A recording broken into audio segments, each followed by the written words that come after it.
Welcome to How Bad Can It Be, the series where we look at games so you don't have to. Horror. There is something truly fascinating about it.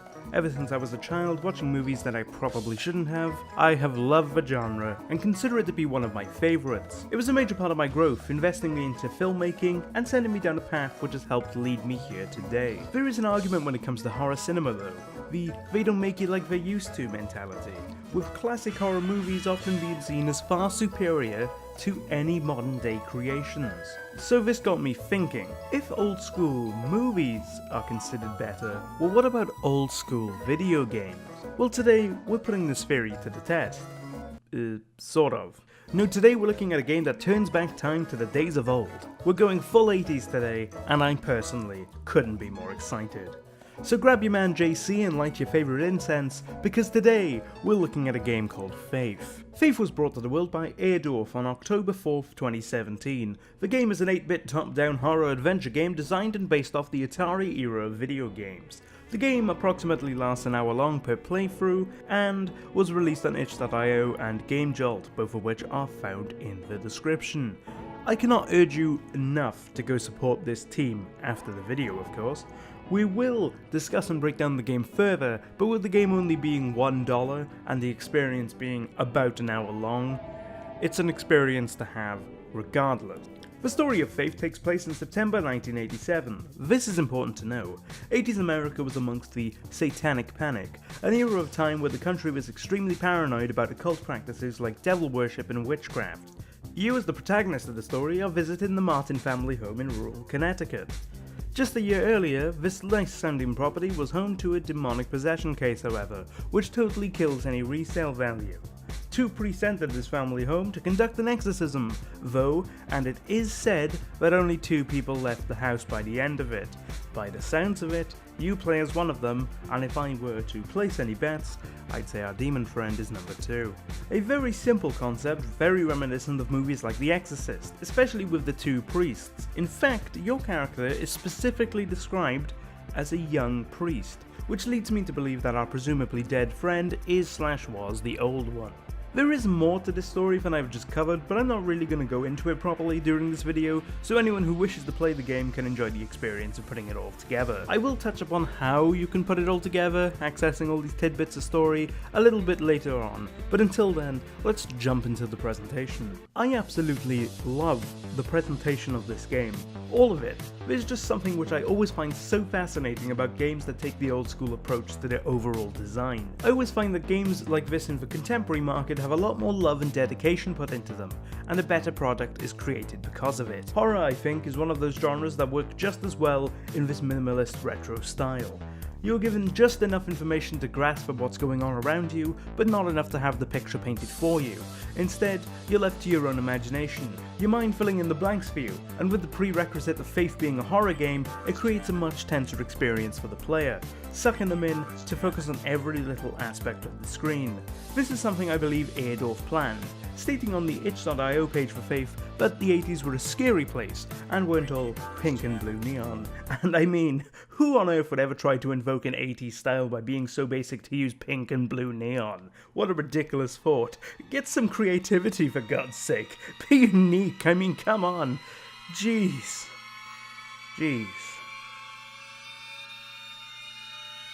Anyway, ironically, this 8-bit minimalist approach manages to represent things a lot better than some 3D games I have played.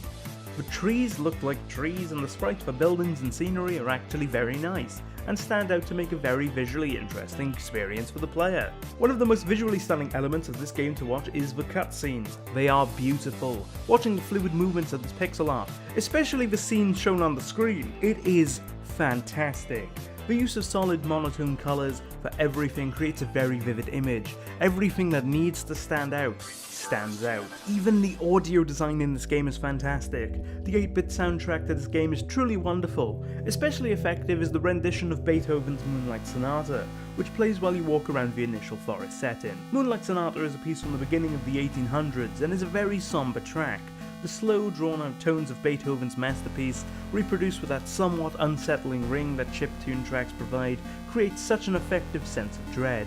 accompanying that black void of a background so perfectly well. I also can't talk about the audio without talking about the speech simulation. I saw this game before I played it, and the thing that stuck with me up until the point of playing it myself was the slightly goofy but creepy use of text-to-speech. It's very unnatural, which does sound like a bad thing at first, but adds to the mystique and unnerving nature of the game. I think it's the most effective when it comes to the creature in the woods with you. His broken, gargled and glitched ramblings as he sprints towards you is genuinely creepy and will freak you out the first time you hear it. Even though everyone I know who has played the game has called him Spider-Man or some variation on Spider-Man. I don't know why. He doesn't even look like Spider. If you don't get it by now, Airdorf have mastered their art style for this game. It is truly mesmerizing.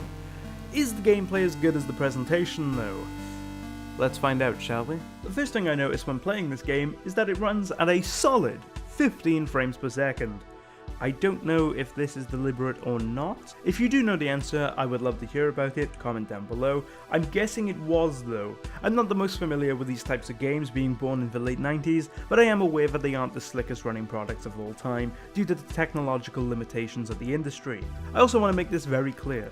This game has Xbox 360 controller support and is definitely recommended by me to make your experience a more enjoyable one. Now in most games I'm what you'd call a keyboard warrior, preferring keyboard and mouse over a controller. Only in rare instances will I suggest that a controller is preferred for a game, and I can safely say that Faith is one of those games. The game is super clunky on a keyboard and makes for a more challenging experience, with quick turns and reactions being a major part of the gameplay.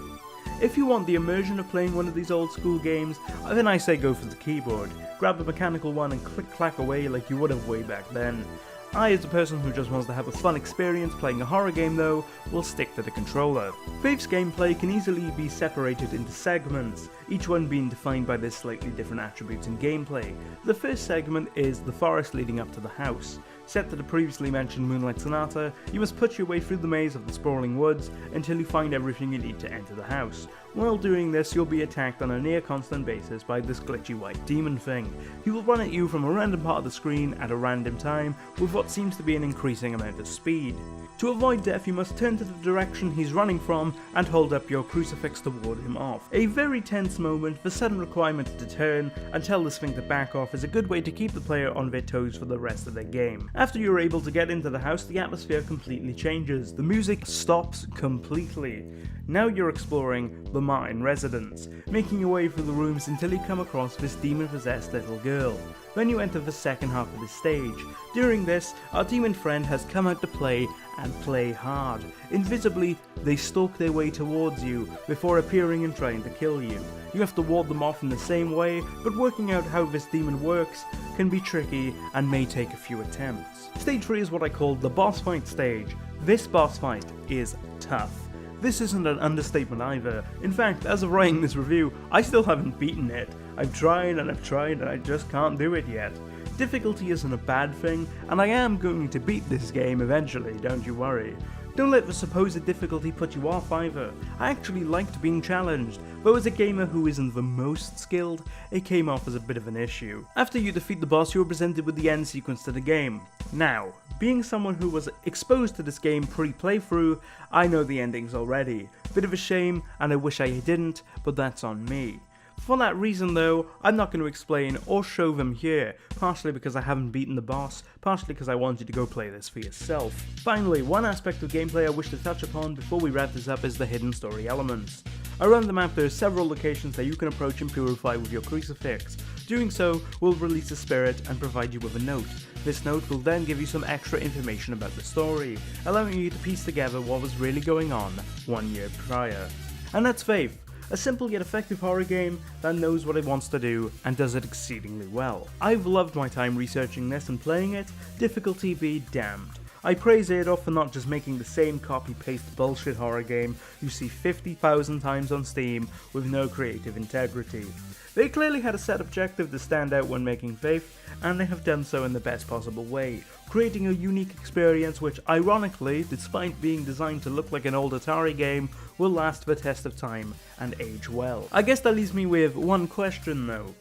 Faith.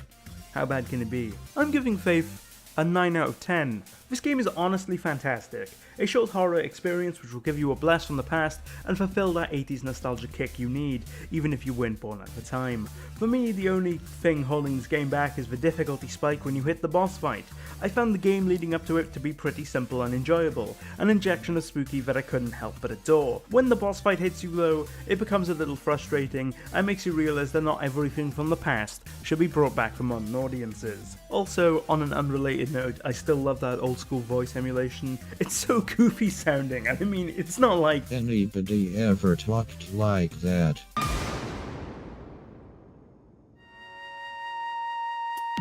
Well, that's all I got time for today. I'm sorry that this episode took a little while longer than usual.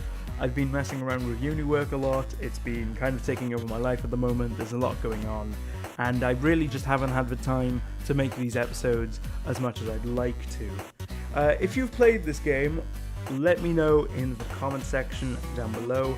I'd love to hear your thoughts on this experience, because this is, after all, a show designed to help people with their choice in games. Both the Game Jolt and itch.io links are in the description below, as I mentioned before, and I can't urge you enough to go down there to get this game for yourself.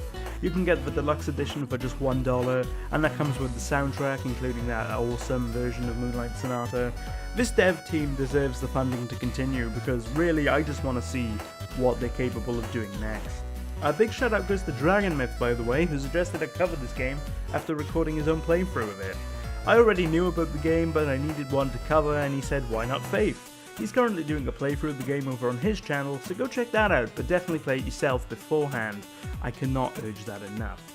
If you want to keep watching How Bad Can It Be though, well, you're in luck. I just so happen to have a little playlist up there with every episode ever. A lot has changed on my side of things too. I'm trying to get out there on the branding a little bit more in 2018. Decided why not. So you can follow me on Twitter and Twitch, both at VinchHim, but alongside that I now have a Facebook page, a Discord, and a blog. Links to all of these can be found in the description below, and I hope you enjoyed them. As always, thank you so much for watching. I hope you enjoyed. Like, comment, share, subscribe, all that jazz, and I'll see you all next time. Goodbye everyone.